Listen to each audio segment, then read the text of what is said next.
inuu faraha kala baxo howlahan waxa uu xil saartay nin oo yiri adaan kaaga dambeeya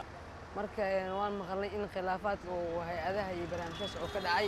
shacabka ku nool magaalada Muqdisho ayaa aragtiyo kala duwan ka qaba khilaafka soo kala dhex galay saacadihii u dambeeyay madaxweynaha mudxuleedkiisu dhamaaday ee Soomaaliya Maxamed Cabdullaahi Farmaajo iyo ra'iisul wasaaraha xukuumadda Soomaaliya Maxamed Xuseen Roble shacabka Muqdisho oo caasimada TV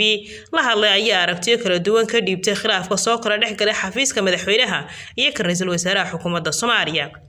khilaaf wuu iman karaa laakiin waay waxa sababay macnaha markii la yiri dalka dariska anahay Kenya iyo dawladda ayaa heshiis ilaaqaad maaragtay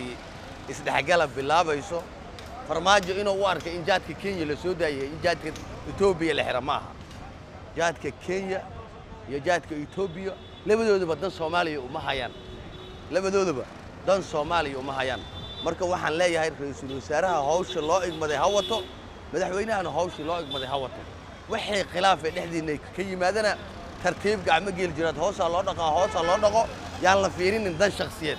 ee hal la fiiriyo danta dalka iyo dadka madaxweynaha waxa lagu digayaa oo mar labaad uga digayaa oo mar saddexaad uga digayaa inuu faraha kala baxo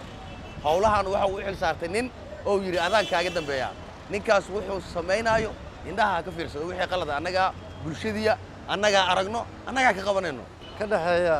xafiiska ra'iisul wasaaraha iyo xafiiska madaxweynaha waa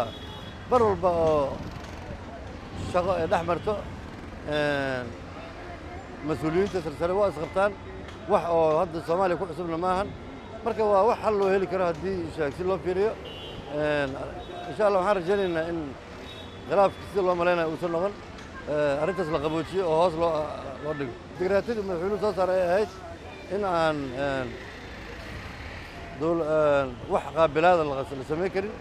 oo siyaasaddu ay ilaa doorashada ka dhamaanayso in ku ekaato doorashadu ay ku ekaato marka iyo dawladda Kenya oo ka faa'iideysanaysa khilaafeedkeedii hore ayaa macnaha arrintaas dhalisaan u leeyahay aniga aragtidayda wadayaasha bajaajileyda marka waan maqalnay in khilaafaadka oo hay'adaha iyo barnaamijyada oo ka dhacay in madaxweynihii iyo ra'iisul wasaarihii marka waxa waaye madaxda waddanka waaye ra'iisul wasaaraha waa sidoo kale marka maadaama madaxda waddanka ay yihiin waxaan ka codsanaynaa in khilaafkaas iyo waxaas wax weyn ma la isku fahmi karo waaye wax dhibaato anaga maanta ma doonayno maadaama aan shacabka masaakiinta magaalada ka xamaalato